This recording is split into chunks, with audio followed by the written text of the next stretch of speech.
Bam! There we go. And we have cameras already all set up and working. Things are going smooth. What is going on, ladies and gentlemen? And welcome to episode 20 of the Whatnauts Review Show, one of the many podcasts that we do here at the Whatnauts, where each week we pick something new to talk about, a brand new story, and we talk about it. Could be a comic book, anime, manga, movie, TV show, or more. And we do what we gotta do. We rate it, we watch it, come back here and talk about it. My name is Kyle Springer, and I am joined, as always, by Melissa Wilkinson. Melissa, how are you? I'm good, Kyle. How are you this morning? I'm okay. I was running a little bit late because I went to go get breakfast. I got a tropical smoothie. I got their sunshine smoothie, so it has like mangoes and oranges and bananas and stuff like that, and it's really good. Nice. So that is good. However, I had a really terrible night last night because Domino's fucked up my order, and I am mad. So it took them like 40 minutes to deliver it, which by the time it got to me, it was barely even warm. And they didn't have all of my food. And I was like, and it also came with a drink. Like, did you get the drink too? And I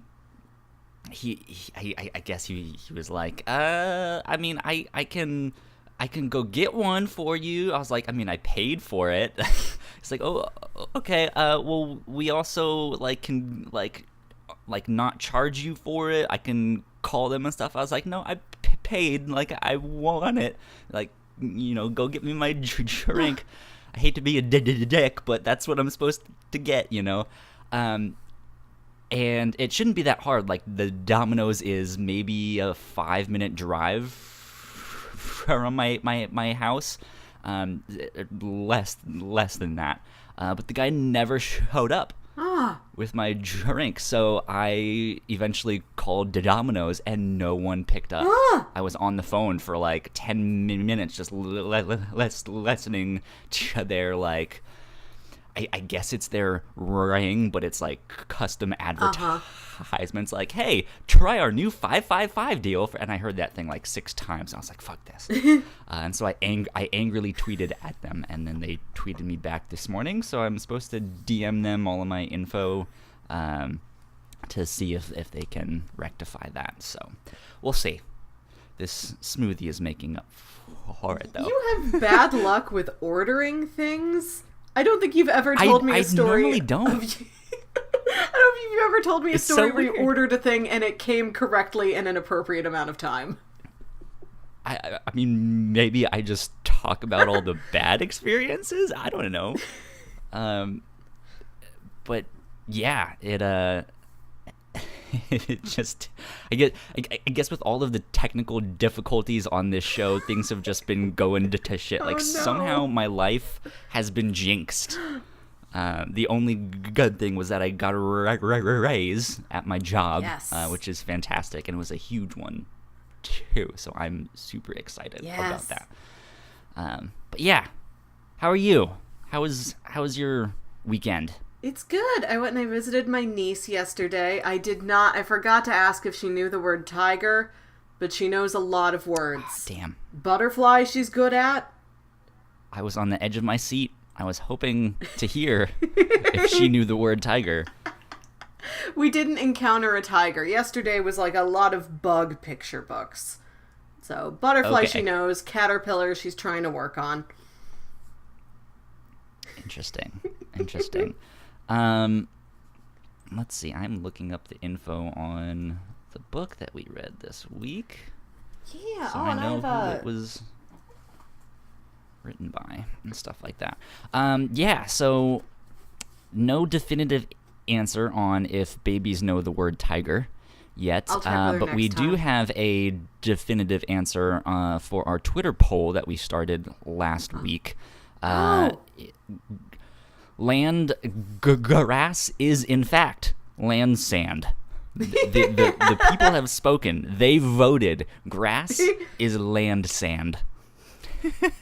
Thank you, We citizens. were talking about that last episode on Wet Hot American Summer. I don't even remember how it came up. But yeah.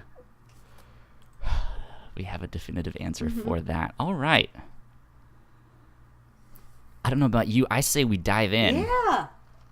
Start talking about this. So this week we are talking about a comic book, a little graphic novel called The Infinite Loop. And it's written by Pierrick Collinet and art by Elsa Chartier.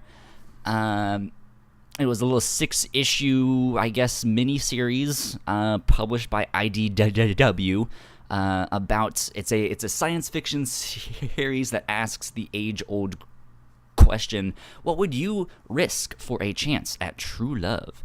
Meet Teddy, a young woman who lives in a faraway future where time traveling is a commonplace practice, and her job is to maintain the status quo by correcting time paradoxes. But when she meets Eno, a time paradox, and the girl of her dreams, Teddy must decide between fixing the time stream or the love of her life, both of which have unique consequences. Dun, dun, dun. So yeah, that's what we read this week. I had heard about this here and there. I hadn't heard much. It was on my radar, though, so that was one of the things that I pitched. But you picked it because you were interested in the romance story. Yep, that's me. What were you expecting when I pitched this? What was the thoughts in your mind when you were like, oh, that sounds good? Some sort of a crime-fighting agent encountering a person of interest, and I was expecting a slower burn than we got. They hit it off immediately, which was kind of fun. They did. I kind of liked that it wasn't this like building of sexual tension and should we not. It's like, no, very quickly we decide yes, we should. Yeah, they hit the ground running on the romance aspect. Yeah. Yeah, I mean, that's kind of like the overall what happened as well. So I would say that's fairly accurate of what you were expecting and what we got. Yeah, I mean, I guess after rereading it, did your thoughts change?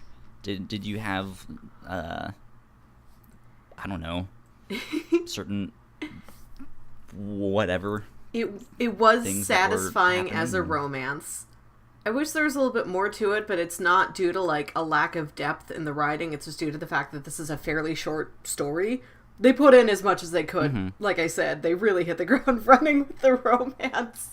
Yeah. And it's a very, like, it is the biggest plot point. It's not like a romantic subplot to some save the world story. Like, they are one. The romance is saving the world. Yeah. I noticed that too. We'll get into it more down the road, but I feel like calling it a sci-fi book is almost secondary, or like arguably tertiary to what this book actually is, which was interesting and kind of a turnoff for me at the start, because I think the first few issues really hits on the romance, then it goes really hard into a mix of like sci-fi and like discourse on what it is to be gay and dealing with that, or coming out, or how to support that or not support that, like there's that whole side of the conversation as well, and it fell into that hard. I wasn't expecting, which I wasn't expecting. I wasn't expecting it to be so overtly political. I think mostly just because I kind of had it in my mind as more of just a love story, just a love story with cool Sure. sci-fi elements thrown into it that the audience would, of course, place a lot of social importance on, but I didn't know that would be inherent within the story itself. Which isn't bad, it's just not what I was expecting coming into this. Yeah. So yeah, we kind of mentioned what the book is about. The plot synopsis is basically that. She goes and fixes these anomalies throughout the time stream to make sure that nothing changes. Because, there's obviously the idea if you go back in time and change something, it'll mess everything up. So she works for this organization that then goes back in time and fixes the mistakes of other people who messed up the time stream and stuff like that. Namely, a group called the Forgers, I believe is what they were called, who seem to be purposely fucking with the time stream. And then she ends up meeting an anomaly. Up until the big, initial thrust of the story, all of these anomalies have been inanimate objects, and then in that first issue she meets one that's a giant T-Rex, which is kind of fun, but then the next one she sees after that is a human. It's this woman with purple hair, and so she doesn't know what to do because she has that moral conundrum of this is a person. Do I kill this person, or is that it? Is that what I'm supposed to do? And so yeah, she's trying to figure out what to do with this anomaly. And in the meantime, she starts falling in love with with said anomaly. So yeah. I say we jump in and start getting into spoilers and stuff like that, because there's a lot that I want to talk about. I think this book is a good conversation piece, if nothing else. But yeah, so this is your guys' chance to pause this, go read The Infinite Loop, and then come back. If you guys have Comixology Unlimited, it is on there, and you can read the entirety of The Infinite Loop for free, I guess for no extra charge than what you're already paying for the Comixology Unlimited service. But I know Comixology also has it on there for $10.99, so it is a fairly cheap one-off graphic novel story that you can get, and it's good fun. That being said, this is a live show. We are live right now. You can be watching us on the whatnauts.com/livestreams or twitch.tv/the whatnauts. And you guys can join in the conversation if you guys have read the book or just want to chime in with your thoughts or ask us questions. That would be very welcomed and encouraged. We want you guys to play along at home. What else? I guess, you know what? Let's do housekeeping right now. Instead of saving that towards the end when people might tune out, let's do it in the middle here and they have no choice. Hostage. Captive audience.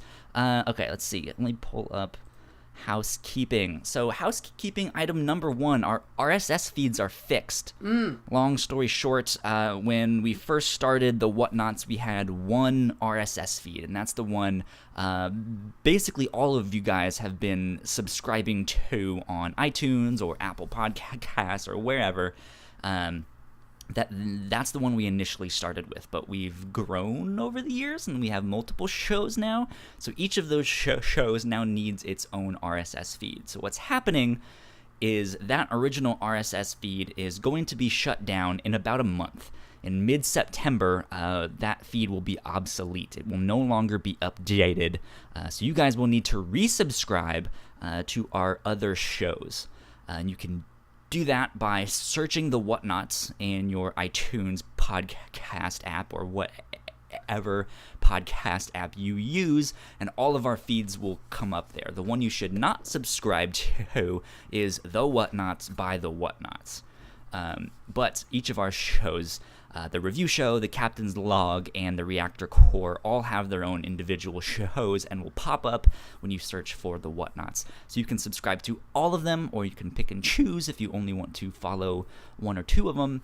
You can do that as well. Housekeeping number 2. Go read the mission report. Each month I put up a little update, just kind of here's what we've been up to this past month in case you guys missed any of our episodes. It's just a way to stay up to date with everything that we do. Housekeeping number 3. Fantastic Four issue 1 came out a week or two ago, depending on when you are listening to this. For a long time, the Fantastic Four comics have not been around, and they finally made their triumphant return not too long ago. And I hesitate to call it a review, but I did a review on Fantastic Four issue 1. I had some words to say about that. I was not too happy, unfortunately. But go check that out if you are interested. You can read both the mission report and the Fantastic Four review on our website, thewhatnauts.com. And last but not least, we just recorded a new episode of the Captain's Log this past week that was jam-packed with all sorts of people. You might need to bear with us a little bit on some audio problems for that, but we had a lot of fun. It was packed with all sorts of talk about our vacations and jobs and some personal stuff as well. So go check that out, and hopefully you guys enjoy it. And hopefully we'll have some good more episodes of the Captain's Log each week that you guys can check out. And that's it for housekeeping. Enough of that. Let's get back to the book. All right, Melissa. What are you thinking? Where do you want to start? I would like to say that this reminds me of two things that have previously been covered on the show. One I covered and one you covered previously in the previous incarnation of the show with Paul. This seems like a fusion of Ars Paradoxica and Strangers in Paradise. Did you get that vibe too? I got an Ars Paradoxica vibe. Yeah, I was like, I think they would like this. I should be like, hey, Dan and Misha, you guys should check this out. Yeah, because it has that like governing body time travel. Like, hey, we need to make sure everything is correct. And then I didn't get the Strangers in Paradise vibe as you did. So where did that come in? In that this is a story about the relationship between two women at its very core. This is romantic. Strangers in Paradise is a little bit more of a gray area. It is platonic. Maybe it could be romantic. Who knows? This kind of reminded me... I think there's more players in the romance. Sometimes they're over here, sometimes they're here, sometimes they're there, you know. And this story also has, like, one guy who's with them, and you're not exactly sure what to think about him, if he's a good guy or not. And then a lot of other male characters that are just sort of cartoonishly terrible. They are straight off a set of, like, the old Miami Vice TV show, where they are just, like, the most masculine, macho, wearing cops in Hawaiian shirts that you'll ever see. Yeah, so that set of character dynamics really reminded me of Strangers in Paradise a lot. Okay. Yeah. I can see that. That makes sense. Let me ask you this right off the bat. Did you have a favorite character? He's not around long, but I really loved that janitor. Yeah, he was fascinating. I kind of want to say he was my favorite too. Yeah.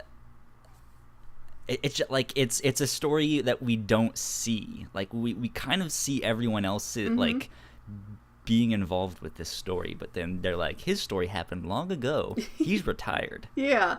Something tragic happened to him. And we're like, I want to know. Yeah. Who is this guy? And I know you've said you haven't really watched a lot of Futurama, but he looks exactly like the janitor in Futurama, which also, like, helped me warm up to him. Like, oh, it's just Scruffy the janitor in another version. I actually wouldn't put it past this comic to actually have that character be that janitor. Mm-hmm. There's references in this to literally everything. Yeah. In this book, I saw like a Star Trek reference. Mm-hmm. There's references to 1984, like direct references. The whole like strength is unity stuff. Okay. That, like all of that is from 19. I didn't know that. That was a book I never got to read in school. All right, cool. Thanks. Fascinating book. And it, they do stuff like that, and then there's references to like the Wizard of Oz, to like Pride and Prejudice, kind of like Little House on the Prairie type of stuff. It's wild. I'm sure there's a bunch that I didn't catch. Was there ones that you caught? Yeah. You're like, oh shit, they just mentioned that thing. When they're in the anomaly warehouse, you can see real tiny in the background a Marty McFly with his hover skateboard. yeah. They mentioned Back to the Future. Mm-hmm. Didn't they mention? No, they didn't mention Indiana Jones. That was the TV show I was watching last night. But yeah, they mention all sorts of stuff like that, or it's just in the background, or it's some like visual reference / inspiration. And it's kind of fun to read just for that and see like, ooh, I've read that book, or ooh, I've seen that movie, you know. It was good. It was fun. The one reference that took me so far back, I like screamed, was when the janitor, I think his name is Herman, when Herman and Teddy are talking, and he's like, oh, I see why you're risking so much for this anomaly girl now that I see her from behind. And he makes, inside of his word bubble, is just that meme face from like 2010. The original meme face. What's, like, problem? It's that guy who I've not thought about since 2010 and who I never expected to see again, especially not in like this beautiful sci-fi love story comic. I was shocked. So let's talk about that real quick, because that scene stuck out to me, and it's interesting because what I was thinking of is like how much emojis and emoticons and memes are like ingrained in our culture and the way we speak now, but it's a very visual like way of communicating, despite most of it being text, right? And comic books have always kind of done the same thing. You get that onomatopoeia, the biff, boom, pow, you know, and a meme is kind of like a new version of that, right? Because there was other times where instead of like the art showing that a character was blushing, it had like the talk bubble there with an emoji in there, and not the like the iPhone fancy looking ones, but the actual text ones. It was like parentheses, colon, this thing and that thing, you know, like it has all of that stuff in it, which is an interesting way to tell your story, I think, because we like that. We recognize and we understand and we know that culture so quickly that with just those few little characters, right? We're like, oh, okay, she's happy, or she's embarrassed, or she's, you know, this, and I'm like, oh, that's actually kind of cool, you know, that you can have that mix of stuff there. I did really like the way this book used a lot of different narrative displays and ways to format what it's saying, like the flow charts flow charts show up repeatedly throughout this book, and then at the end when like time is really starting to break down, you see a lot of like lines of code and things like that. It throws a lot of weird little writing twists at you, but I never felt like it got gimmicky or anything like that. I think they managed it really well, and it was always creative, and it always fit what that scene needed it to be. Yeah, it's an interesting one. I think it's strange. So I'm probably get into this in just a bit, but I felt this book was kind of shallow, for lack of better terms. I think there's some good discourse on a bunch of different themes and topics and stuff like that, but it's kind of on the nose with a lot of it. It doesn't go deeper than kind of surface level stuff on a lot of it, and I feel like the way that the art mixes with the writing in this, I think, is an example of it not being shallow. Because I think that's where a lot of the theories I'm coming up with in my head, just like the fan theories and stuff like that, that's where a lot of that stems from, which is interesting. So if I can back up for a bit here, I'm a huge sci-fi fan. I love sci-fi stories. I love time travel. I love robots. I love all that spaceship stuff. Whatever else. And one thing that sci-fi does really well that I like is it can kind of take a step back and look at humanity or society fairly objectively. Obviously, if you're a better writer, you can make it more objective, and you won't necessarily insert your own thoughts and stuff like that into the writing. But because it's once removed, we don't feel like it is us. Because I'm looking at problems with robots, then maybe I can understand, like, it's supposed to be a metaphor for humans, and I think this book does a lot of that as well. Obviously, the anomaly being this metaphor for being gay or being a part of the LGBTQ whole thing, and I think it nails it in that regard. But especially at the end, when she reboots the time stream, which is her big plan, it goes to that like page and a half of code. Yeah. Which strikes me as very odd. Because then I get this idea of like, oh, what if all of these are just simulations? What if this is a giant computer? Like, someone is playing The Sims, and like that's what this whole thing is, which they don't even talk about. It's just, hey, here's this. She reboots the time stream, and there's just this 1 or 2 pages of code, and that's it. They move on, so it's not even mentioned. But it's just like, why would there be code? If she's like rebooting the time stream, that doesn't. I mean, she's not. I mean, I guess they're using technology to time travel, right? But it's not her technology that's resetting.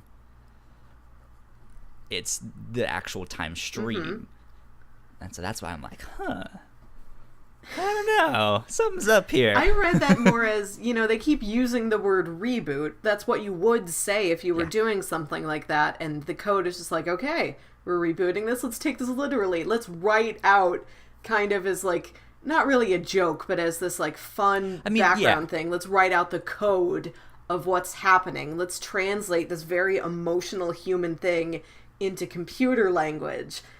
And then when when we have that big blue page with like the directions and the code breaking down, there's like a signature at the end, like from the god of forever. Or am I really? Like, somebody signs off on the code. It's this playful, thing, which is, it works either way, which, if it is meant to be like, maybe this is a giant simulation, whoa, or just like, this is a joke, like, it's like a memification of, like, let's reboot the time stream. Let's just put in this little fun, thing here, so they can understand that it's rebooting. Yeah.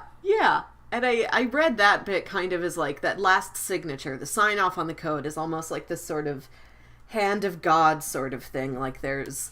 It's literally the meme face. Like, or am I? It is, yeah. Like, just here's a message from some sort of higher power or outside power. Be it God, be it Uatu the Watcher, forbidden to interfere. Just sort of looking out over you, like, just do your best. Things will be okay. Mm-hmm. Yeah. Yeah. I mean, there's a lot of directions that this book can go in, or continue in, or could have gone in, But yeah, so I really like sci-fi books. Mm-hmm. And so the first 2 issues for me, I didn't like them. Mm-hmm. It was like the first, like, 2.5. And it was just like, okay, this is very heavy on the romance. The sci-fi aspects really are just, like, background stuff. Yeah. And so I almost would hesitate to call this a sci-fi book. I mean, sure, it has time travel and stuff like that, but that's really not the point or the purpose of this book, is to do this science fiction exploration into time travel or stuff like that. And once you get past the first, like, 2.5 issues, then I mentioned it before, but it falls really hard into sci-fi time travel, multiple versions of yourself and stuff like that, and it got a little bit hard to follow of who was who. I got very lost, and even the way they start to tell the story started to confuse me. I don't know if because I read it on Comixology, so I don't know if it's like a mistake on Comixology's side, or if it's the way that the book was supposed to be read. But there's one scene when she's doing, like, it's the original, I guess not original, who knows, but it's the main character,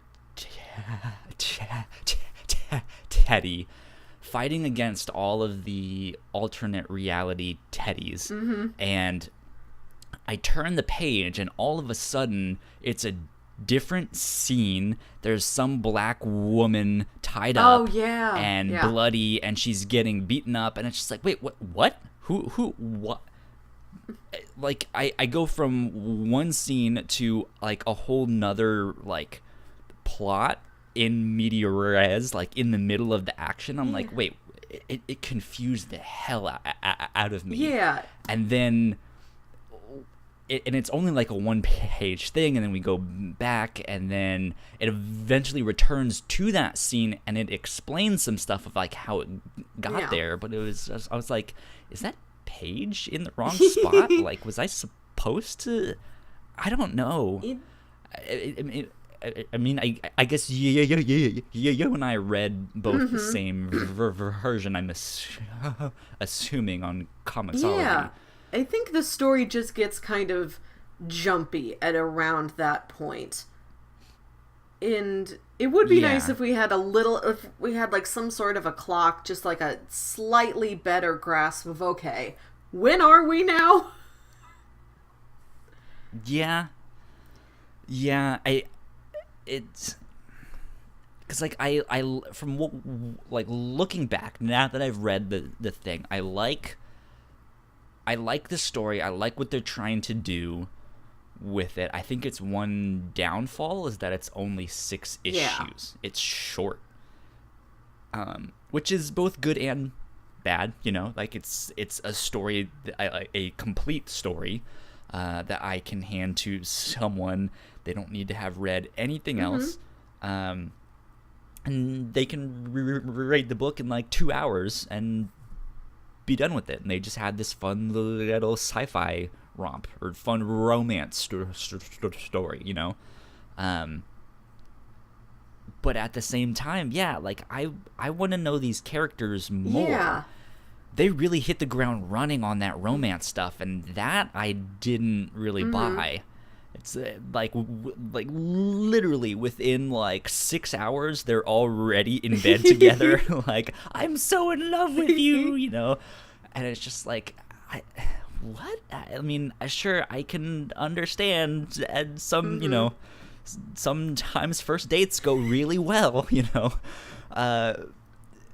but it wasn't the like lust. It was like, you're the one, like you're my soulmate kind of thing. I was like, okay, I don't really buy that. If they had given it more time, or they had explored that like moral conundrum that she's in. This is a person.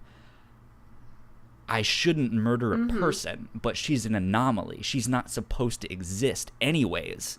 What do I do? Like, I feel like if they had explored that more, and the characters had spent more time together to build up that romance and that that sexual tension, then hell yeah, I'd be like, this is fantastic, because then I don't know what to do. But in this book, it's just like, okay, she's an anomaly. Oh, but you guys are eating each other out. Wonderful. I guess we're going there. Yeah. It's like that you spent absolutely no time thinking about this moral conundrum. I would have liked to have seen a little bit more about exactly how human is Anno. Yeah. There were some things about her that confused me. Like, she seems completely normal, completely intelligent, just like, she looks exactly how she looks. You are a perfectly normal, intelligent woman in your mid-20s, maybe. But, like, I think just based on what I might have expected from other stories, I would have thought she would have been more like an AI or something. More like, oh, I am a program designed to run like this many actions, this many processes, and when I get outside of that, I kind of break down and have trouble understanding things because I am designed to only do this much. Because she's created, she is technically created, and I was kind of surprised that she had so much depth to her for being something just created to sort of mess with the time stream. But I guess, as we find out, like, she is this sort of cyclical creation, and if she was always destined to be Teddy's lover, yeah, it would make sense that she has so much more intelligence and life to her. Does that make sense? So at the same, yeah, kind of. At the same time, so you mentioned that she's created. My first thought is, no, she wasn't created. She's an anomaly. Like, she's a mistake. She's this, like, what's the word I'm looking for? Like, she's not... She's a byproduct. Yeah, like, she's not programmed to be a virus. She is instead like a glitch that just happened. Okay. Yeah, she's more of a glitch where, like, she doesn't necessarily have specific programming to go do a certain thing and only can do that one thing, and when she's out of that, But I kind of want to say it's a little bit of both of what we said, because if the foragers are the ones making all of these anomalies, they are technically teaching themselves to make these things, like, and make specific things. So later on in the book, and again, spoilers if you haven't read the book, shame on you if you've, if you're gonna get spoiled, but the foragers turn out to be the other versions of Teddy, already having gone through a lot of this stuff. So if you're right and the foragers created her, it was alternate versions of Teddy that created this perfect being that they knew the Teddy that we follow would instantly fall in love with and fall hard for, you know. So that makes it a little bit more believable, right? Once you get it, but that's also not really explored. That, hey, it was the other versions of Teddy that created her, or that you know manipulated things in the timeline so that she specifically was created. And that I think is what really bothers me, is there's interesting stuff like that in this book that just isn't talked about. I'm just like, ugh, so many missed opportunities. I you know, it's not like the creators didn't think didn't think about this stuff, but it's, you know, they have a certain story that they wanted to tell and to get to the actual crux of the story. You know, it's like, okay, well, that's not necessarily as important. You know, it might be fascinating to explore all of that stuff philosophically, you know, but it's, you know, that's not the story they were trying to tell. So that's why I was kind of a little disappointed in the book, but that's just me because I really like sci-fi stuff, and I was like, I want the more sci-fi stuff. Give me the more sci-fi stuff, you know. But yeah, just like I wanted to spend more time with the characters. Yeah, and I really wanted to spend more time with the characters. Like, I think Teddy and Anno have got enough. There's sufficient levels of characterization for this story. I wanted to know so much more about the supporting characters, and also about like the world Teddy comes from, because it seems like they have done away with love entirely. Like, she's not... That was fascinating. Yeah, like, she's not an outsider because she loves another woman. She's an outsider because she loves anyone. And I would have liked to have seen more of what that world was like and how that loss of love impacted other people. Because we see it with her, and I think that's one of the reasons she falls for Anno so quickly, is that it has been programmed, well, not, you know, we were talking about programming in a more literal sense earlier, but she has been sort of built, she's been told, like, you know, we're not falling in love. It's too complicated. It's too painful. We're just making the world simpler. You're here to do a job. You're here to do these missions. Love isn't important. And, like, she finds herself in such an outside situation that, like, she starts to break down. These internal systems she's had for so long start to break down. And so she falls for this woman. And I just wonder if anything like that has happened to anybody else. Like, they have a great love story. I wish there was another, even very minor love story in this book. Yeah, I kind of would have... I mean, I guess we get hints that... I forget his name off the top of my head. Her, like... Ulysses? Handler? Ulysses, yes. I got the feeling that he had some kind of romance or love story that we just didn't get to know. Because he's the one that was like, you don't love anyone? You know? Like, what I mean, you could kind of tell that he had feelings for her, for Teddy, but it was just like, he believes in love, you know? But that whole idea, though, of them kind of getting rid of this idea of love is also really fascinating. Their whole argument being that that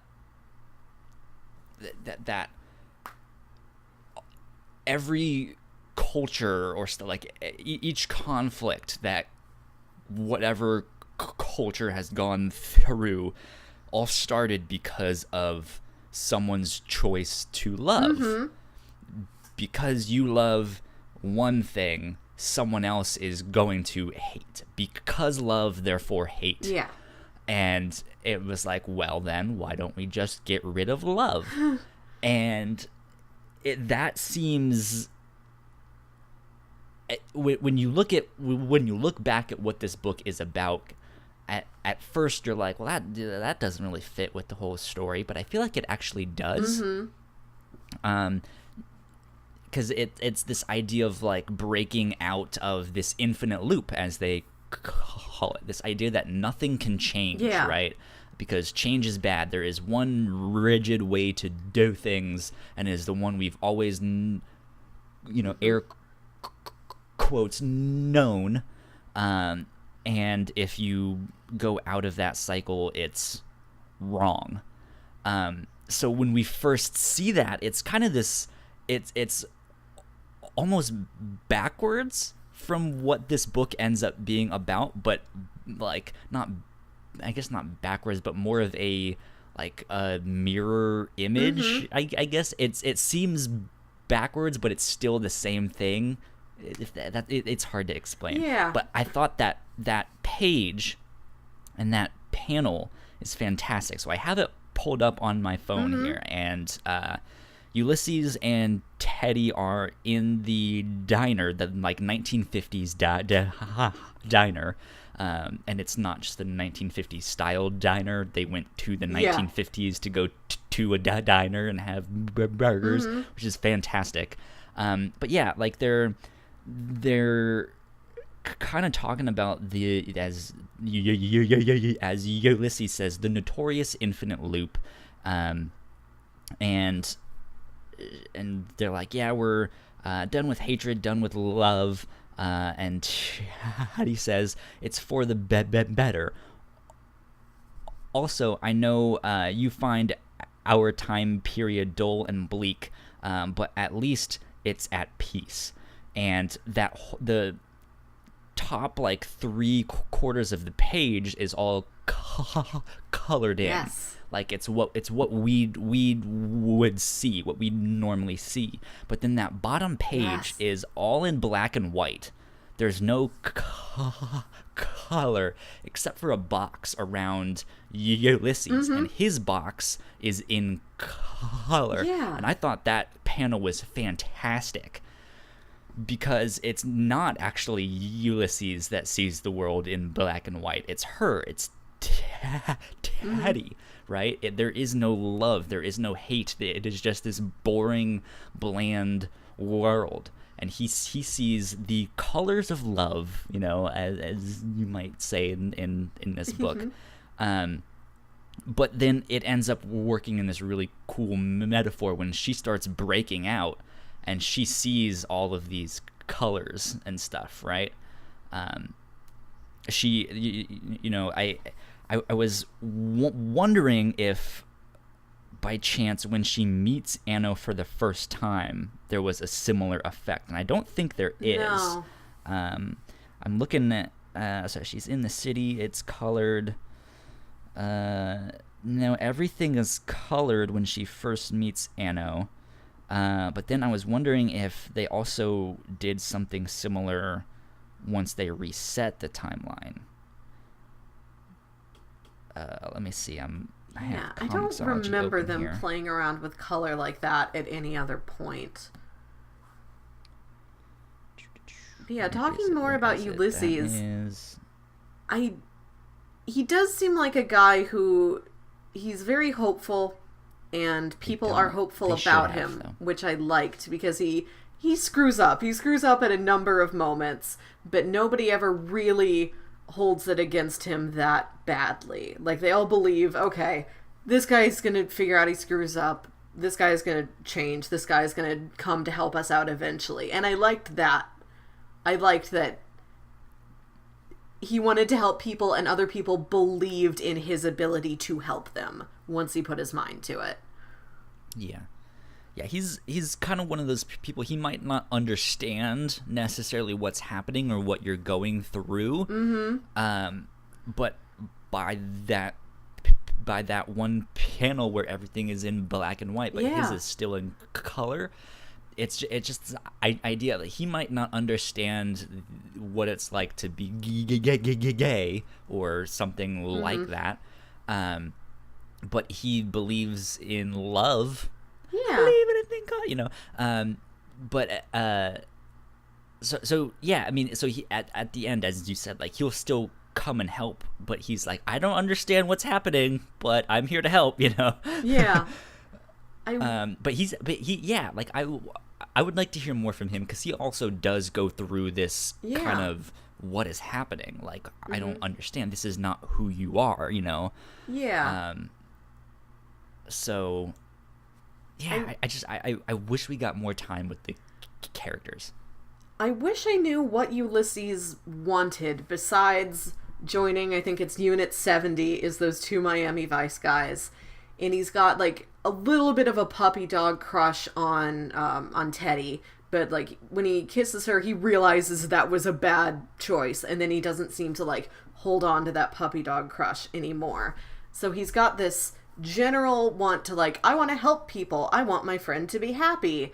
And he wants to join the Unit 70 guys, but then I wish we knew a little bit more about how he reacted when he's like, okay, those Unit 70 guys are jerks. Like, what is his new goal? Like, does he want love? I wanted to know a lot more about him. And also, speaking of those Unit 70 guys, the first time they show up, like, one of them, like, claps Ulysses on the shoulder, and they're, like, trying to guess what kind of size Hawaiian shirt he's gonna fit into, and they're like, small. No, You're medium. small. You've got broad shoulders. I bet you work out. And I'm like, is this gonna... I don't want to pigeonhole these guys, but are they gonna turn out to be gay? Is that gonna be like a twist the book very throws much at us? got the, like, gay undertone. Like, they're so macho that they don't want to show it. And they're, like, so closely bonded with each other. You never see them apart. You never see a third person in that group. It's always the pair of them. It was fantastic. Just like the two straight characters that everyone wants to be gay. Like, come on, just do it. Just kiss, damn it. Just accidentally touch hands. Come on, you can do it. It's not that bad. And what we were talking about earlier, where all of a sudden Teddy is beating up that woman. That's Tina, who is the boss of this whole time organization. And I think that would have seemed like a less jumpy plot point if we had known about her beforehand, because that's her introduction. And before that, like, of course we can guess this organization probably has some big boss up there, but, like, we don't know that for sure. Like, and we don't know if she's menacing or if she's nice, or, you know. Yeah. It's like, oh, I'm a sweet little old lady that needs to keep the time stream intact. No, I'm Amanda Waller. Yeah. Like, I wish we knew a lot more about just kind of the structure of this time organization. I don't even remember if it has a name off the top of my head.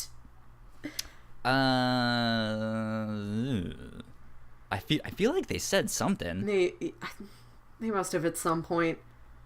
Maybe it was at the start. Yeah. I don't know. Got lost in the time stream of things. I would have been interested to see a stronger portrait of what Teddy's life is like in juxtaposition to what it's like after Anno shows up. Like, you know, what is her world like?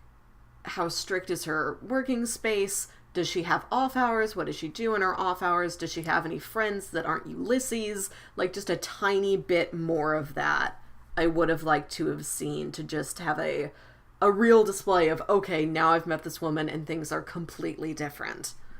Yeah. Something like that would be good. I don't know if this is correct or not. I could be speaking out of my ass here. I feel like I heard somewhere that they're making more, like the Infinite Loop 2. That'd be nice. Which would be kind of cool. I don't know if it's going to be like new characters or more stuff from from the stuff that we already had. Like, maybe it explores Ulysses a little more. Yeah, who knows? That'd be good. I don't even know if that's a real thing, but who knows? I would like to see that if it does happen, though. Let me ask you this. Yep. because one of the things that surprised me, and you mentioned it at the start too, was like how I guess for lack of better terms, how political this book got.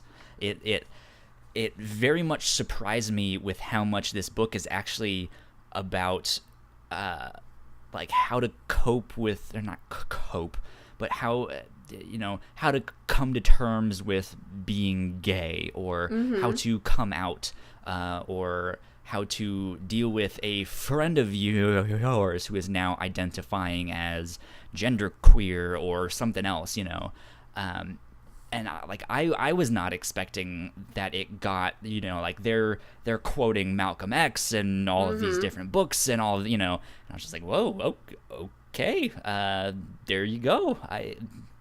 Good for them. Yeah.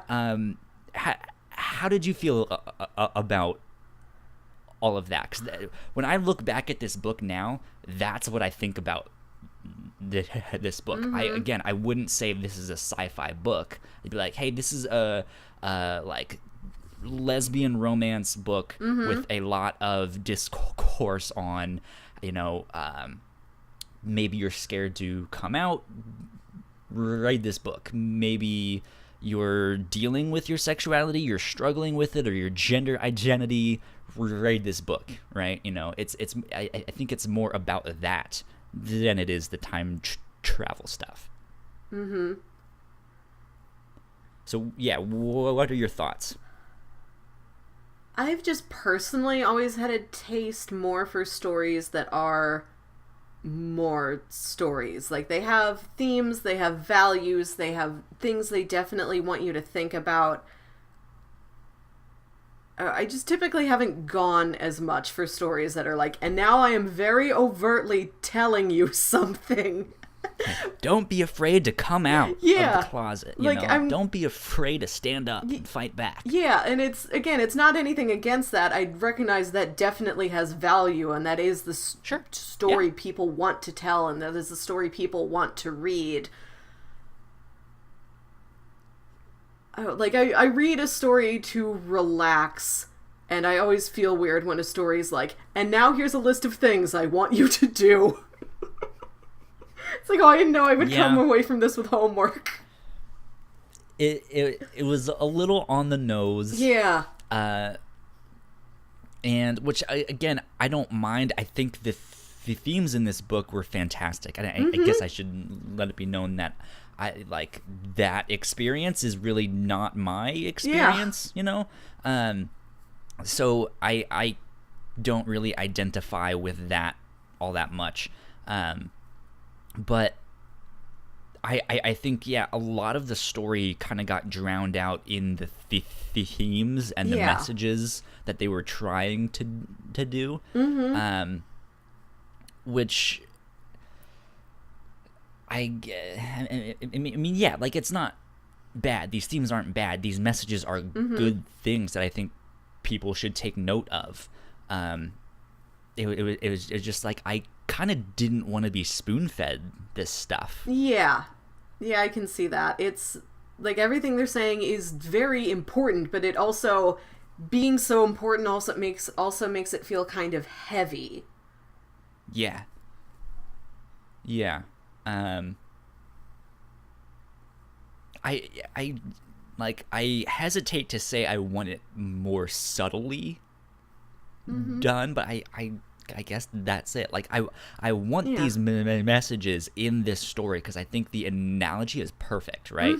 This idea of, hey, you are something that does not fit in mainstream society, whether it be your gender identity or your sexuality. You're something that the mainstream society considers an anomaly, literally. Yeah. Right? And so to have this idea of, what if we do anomalies in the time stream, time paradoxes, right? That can be a metaphor for the LGBTQ experience. And I was like, that's perfect. I mean, that's exactly what the X-Men are. Like these misfits that society is scared of and doesn't know what to do, and they think they're bad guys. but the X-Men are actually just out there trying to help and keep everyone safe, you know. And that's why so many people with that experience latch on to like the X-Men and stuff.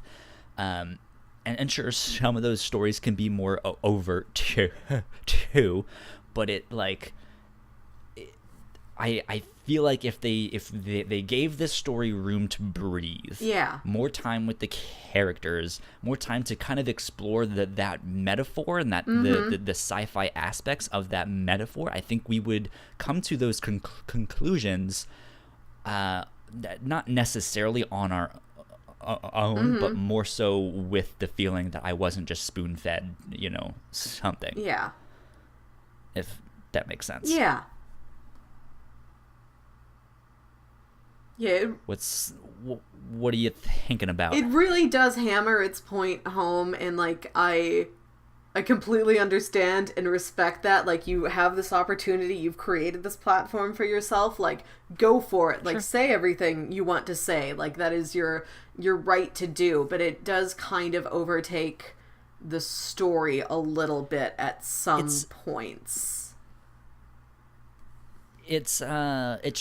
What I want is show me, don't tell me. Yeah.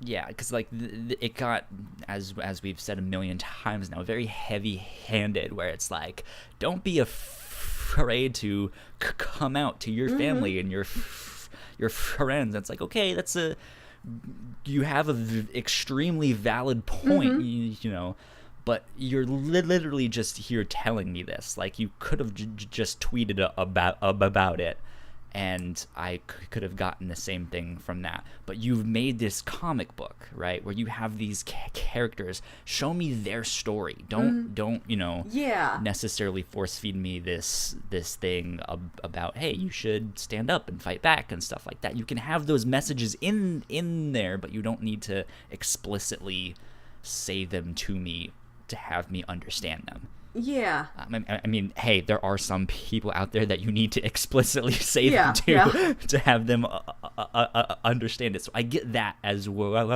right?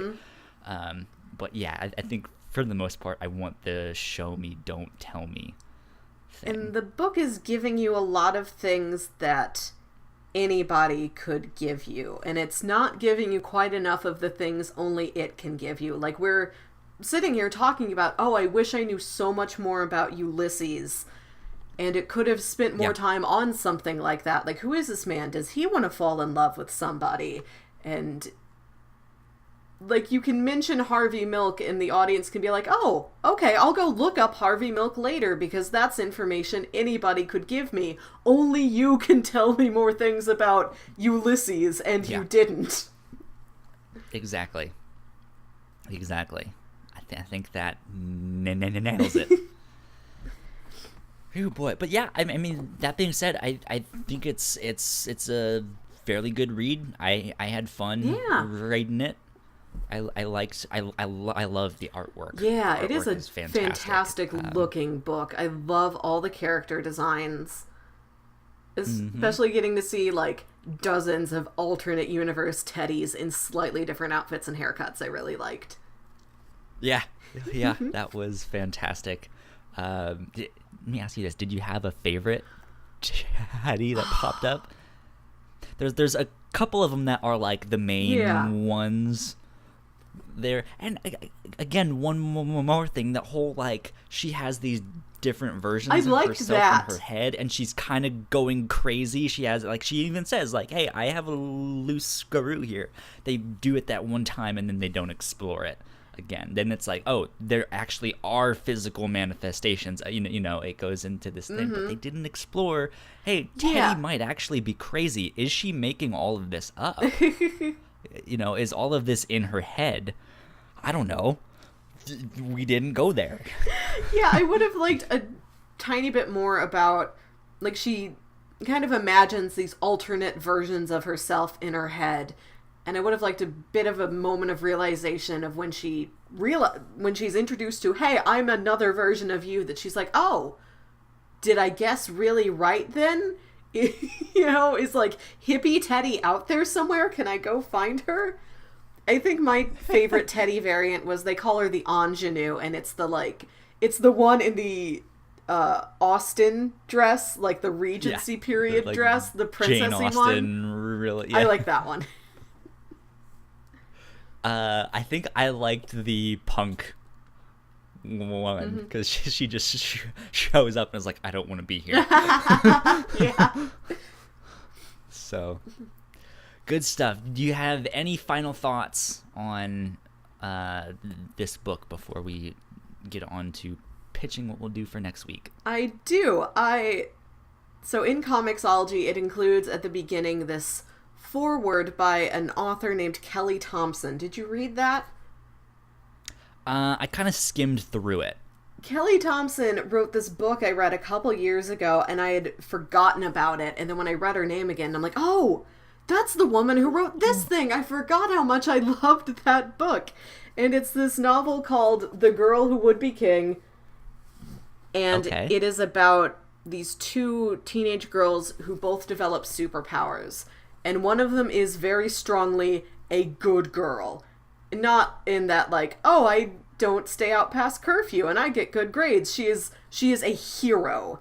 And the other girl is very definitely a villain. And it's just these two, like, opposing but balancing forces, like, rushing at each other and, like, heading towards this big, disastrous conflict. But also they are normal teenage girls. So while the hero girl is trying to, like, help people and use her super strength to save people, she's also like, my boyfriend's coming over for dinner. I don't know what to cook for him. How do I date somebody? And it was a really fun story, and I liked it a lot, and I was very happy to be reminded of it and to see that this author kept writing comics. Like, it said in that little bio there in the foreword that she's written Jim and the Holograms comics and some Captain Marvel comics. Yes, she has. So if you're ever in the mood for a prose novel, like a young adult prose novel that kind of has superhero and comic book sort of themes to it, The Girl Who Would Be King by Kelly Thompson is a really great read. Sounds good. Thanks for that. Yeah, I guess final thoughts from me. Go check it out. It's on Comixology. Yeah. I'd say it's worth the read. I think if you are a part of the whole LGBTQ experience, or if you're questioning or whatever, this might be something to go check out.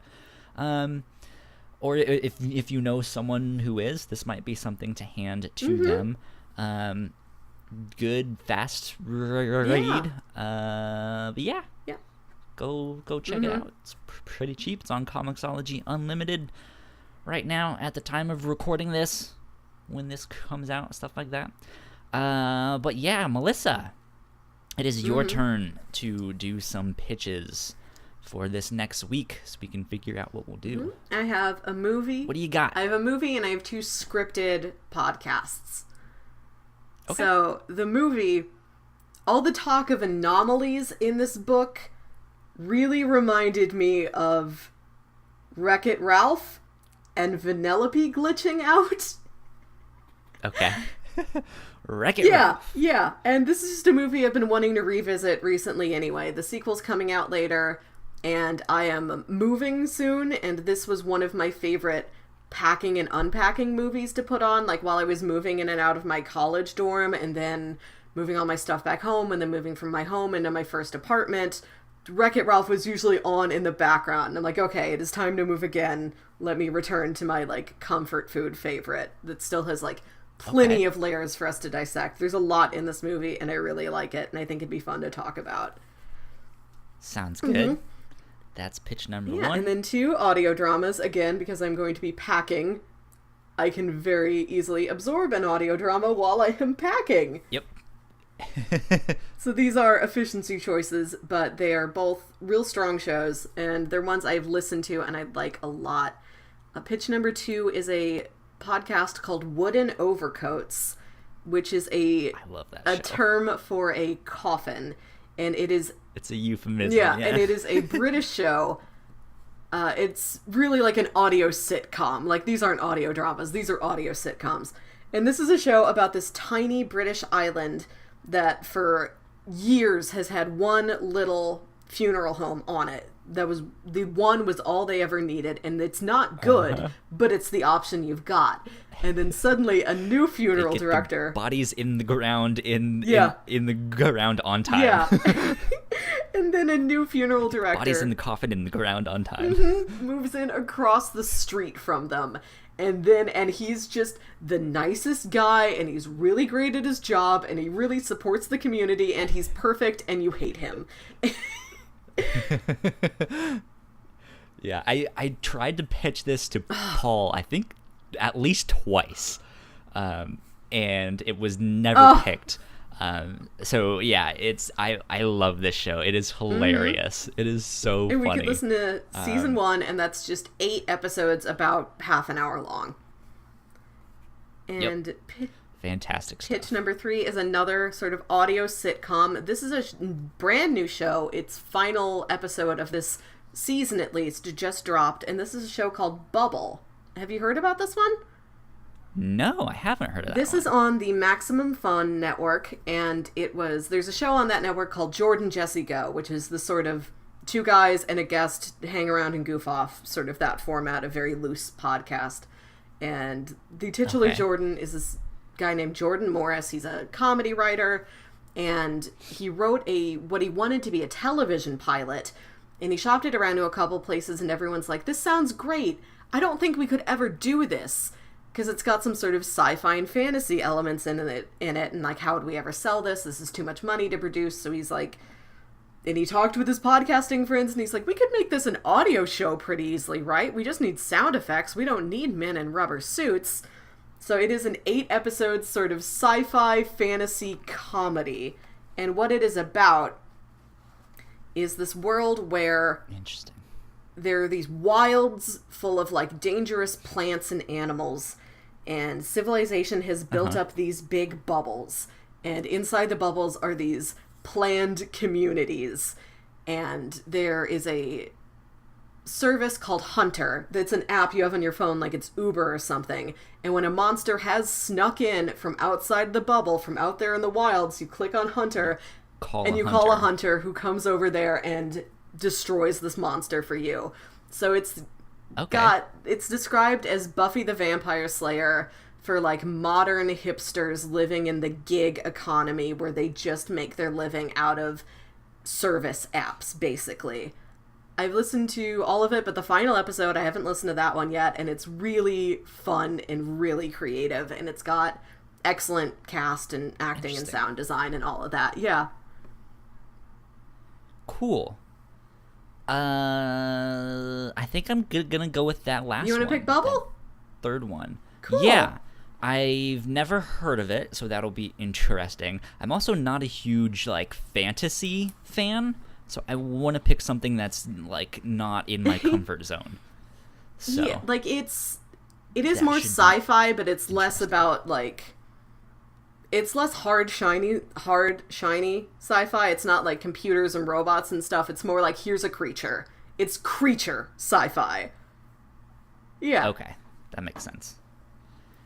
Interesting. Well, yeah, that one sounds a lot of fun. It's always good that we can do some audio dramas on here. Yeah, and it is 8 episodes long. They're about half an hour each, and this is on the Max Fun Network if you want to look that up. And of course, this is all free on whatever your podcatcher of choice is. And so, yeah, you just search Bubble Podcast? Yeah, it's just called or just Bubble? Yeah, you can search for Bubble. It's been very popular lately. I think it has gotten like a good amount of buzz to it, so you should be able to find it real easily. Sounds good. That'll be a lot of fun. Nice. I'm looking forward to that. Yeah, sounds good. Thank you all for joining us. I saw that a couple of people of you popped into the live chat. Don't forget about resubscribing to our brand new RSS feeds. Search the Whatnauts in your podcast app, and all our shows will pop up. The only one you should not be subscribing to is the Whatnauts by the Whatnauts, because that one is the one that will be shut down mid-September. So go subscribe to the Review Show, the Captain's Log, and the Reactor Core. That being said, if you guys liked this show or any of our other podcasts, please go to patreon.com/the Whatnauts, and you can support us for just $1 a month. We would absolutely love your support and your hard-earned money, because we need some help to keep the show, get the lights on, keep the mics. I cannot speak today. Keep the mics on, and potentially buy new equipment and hosting and all of that stuff one day, because that would be fantastic. That being said, if you cannot give us any money to support, that is a-okay. Just go do all the things on all of the social medias. Help spread the word. Tell your friends, family, like, share, subscribe, sell your soul, hit the bell, whatever you need to do.